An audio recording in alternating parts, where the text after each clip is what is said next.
What's up, guys? Your boy, 20K13. Gonna talk about 10 missed WWE booking moments that grew 2015. And this comes from WhatCulture.com. Nothing is perfect. Yes, when considering World Wrestling Entertainment, one should also consider the notion that there are literally tons of plans that companies make that never completely come to fruition in an ideal manner. However, when considering this idea, do note that a champion here, a match going in a different direction there, and a stable split later, and a company one loaded with promise had nothing on the table. This and so is WWE in 2015. It's an inarguable point that WWE has more raw talent on its roster than it had in quite some time. NXT has proven to be so fruitful that the company successfully sold out shows for 2 nights for 2 pay-per-view events, and had also provided the company with its world champion and fastest rising star too. However, in all of the company talent being misaligned, numerous incredible opportunities are being missed, in what is either a case of creators just being overwhelmed or creators just being ill prepared. WWE's current creative situation is proven to be likely doing more harm than good. Here are 10 moments that have led to a 2015 where more often than not, creators been dropping the ball. Number 10. More Leo Kruger, less Adam Rose. As a Party Boy Supreme, Leo Kruger had a mixed bag of success and failure as Adam Rose. Of course, this is better than the South African superstar being Leo Kruger in NXT, a bounty hunter gimmick that was doomed to failure. However, when Kruger appeared on ESPN May air E60 special on their developmental group, and the show introduced us to his wife and special needs toddler, he was human and inherently connected. Either as Rose or Kruger, this is a case of a great in-ring talent who was in need of something more. Even if he remained Adam Rose and his gimmick was to be more aligned with living life to its fullest because, well, that's what he actually doing. That's something worthwhile. Instead, when he's still Adam Rose, Party Boy paired with Rosa Mendez, and portraying a gallivanting Lothario, it really doesn't work at all. In one of those cases where reality could make more money than any fantasy situation, could Adam Rose certainly deserve more. Number 9. Samoa Joe, wrestling most dangerous man. Maybe we'll get this once the injury is covered on E-Network Total Diva, but Samoa Joe was involved in the accidental breaking of the neck of Natalia's husband, Tyson Kidd, and he may never wrestle again. Pair that with Joe also potentially being the attacker of Hideo Itami, and man, that quite the resume and definitely a gimmick of a main eventer. Let's only hope that Joe stuck in a creative quagmire that involves having competitive matches with Baron Corbin for not much longer. If Itami returned time well with the episode of Total Diva revealing Kid injury, then this point is moot. However, if WWE doesn't copy this lighting in a bottle and make Samoa Joe wrestling most dangerous man, then it's a massive mixed opportunity. Negative must always be made into positive. Number 8. Sting and X versus The Undertaker and Triple H should happen at WrestleMania. All things being equal, The Undertaker wrestling Bray Wyatt at WrestleMania 31 was a loss for WWE.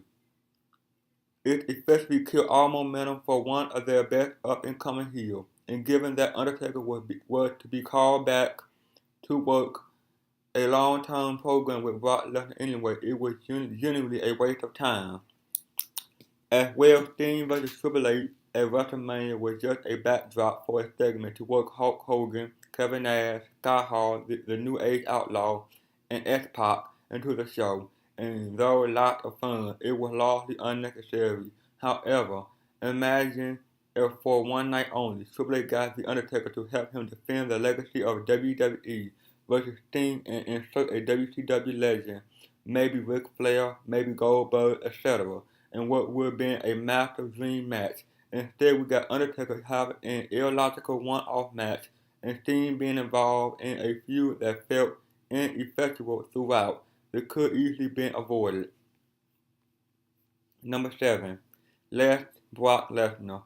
There's good reason to believe that Brock Lesnar should actually be a 4-time-a-year attraction in world wrestling entertainment, and is actually an unnecessary distraction to the current weekly product.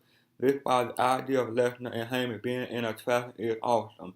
It's actually an added payday that complicates issues in creating more stars for WWE. Yes, Brock the best. However, he's so demonstrably better than a product of performer who are learning the gift that he inherently has that is actually keeping everything that's not Brock by comparison. The solution, Brock should be like Batman, this superhero who lurks around and responds to a call when storyline time absolutely demand a heroic babyface presence. Imagine Kevin Owens being undefeated, having beaten John Cena 3 times and is unwilling to wrestle any more U.S. Championship Open challenges. Instead, he wants a shot at the WWE Championship. Insert Brock Lesnar. He a living legend, and Paul Heyman cutting the promo to set up that match would be golden. Triple H said that if Owens can beat Brock, the WWE Championship shot is his. Of course, Owens loses, but in that match, he's shown to be tough and able to keep up with Lesnar. That do so much for his stock, and anyone else put in a similar situation too. Number 6. The Authority should never come back. Seth Rollins threatened Edge's life in order for John Cena to reinstate the Authority was great for Rollins, but ultimately terrible for business overall. Though neither Triple H nor Stephanie could predict the WWE growth as a multi-media pioneer or the rampant success of WWE, both Stephanie and Triple H being so active when not heel character on TV have proven quite tricky for WWE. Imagine a WWE where Triple H is in an on-screen role acting to Jack Tunney. He never appears unless it's time to name a top contender or announce a main event. Seth Rollins is then able to do the whole stand on his own 2 feet thing without having father figure Triple H being the one behind it, but rather he a badass and actually doing it all by himself.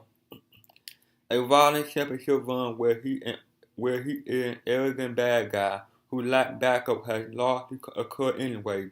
Imagine if what had to eventually be was planned that way all along. That'd be 100 times better situation. Number 5. R-Truth for Intercontinental Champion. One of the more annoying entertaining parts of the build to WrestleMania was the idea that R-Truth continually pursued the Intercontinental Championship. While yes, Truth on that list of guys that when you see him, you inevitably ask, how does he have a job? The angle definitely entertained the live audience. Let's imagine somehow if Daniel Bryan fought his way to the top of the ladder and say bad news bullhammer Bryan when he went to hold the belt. Instead, after being hit, the belt slipped from his hand and fell into R-Truth at the bottom of the ladder. While yes, WWE like for all stories to end at WrestleMania, this is one that could have been kept fluid and moving after the event. Maybe say that Barrett Bullhammer knocked Bryan out of commission, then have R-Truth have a streak of underdog victory, while Barrett wins King of the Ring. King Barrett wants to conquer something, and he chooses the IC strap. He wins in short order and keep it warm until say Cesaro would be able to beat him at like SummerSlam. Daniel Bryan was likely not in well enough condition to be the IC champ, a case of WWE wishful thinking biting the company in the butt is something that could also have been avoided too. Number 4. Kofi Kingston should won Money in the Bank.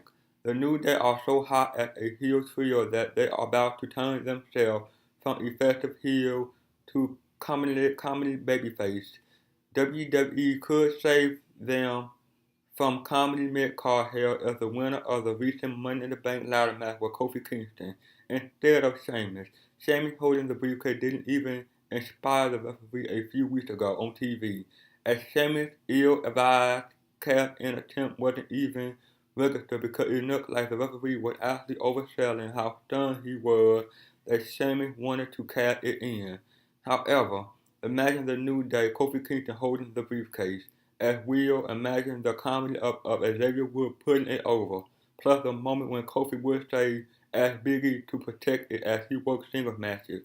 The New Day have the tag strap, giving them the threat of having the World Championship in their stable gives them the edge that draw away the current also comedy scenes. This is a massive opportunity to make the again deserving Kofi Kingston into something more. Number 3. The Wyatt family should never split. I'll take Braun Strowman over Eric Rowan 8 days a week. But in all reality, the Wyatt family never deserved to be broken up in the first place.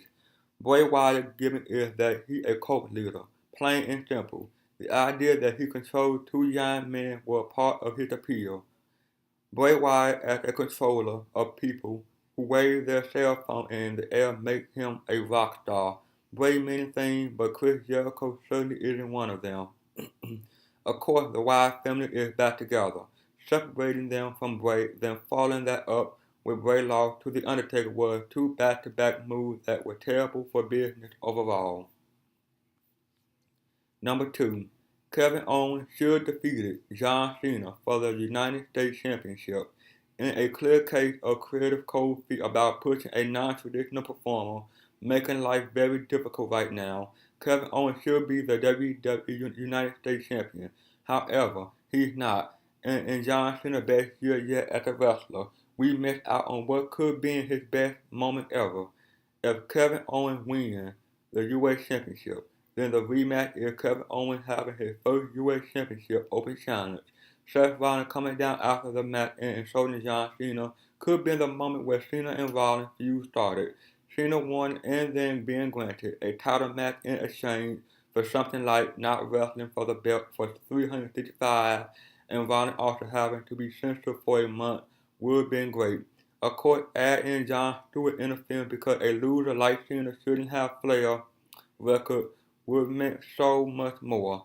As well, Owens being in the competitive long mid-card match in Raw second hour slot would be better than him being in Showcase 8-man main event tags. Owens wrestled for 15 years, blew away his main event opportunity, and deserved a chance to shine brighter. That chance was unquestionably missed. And number 1.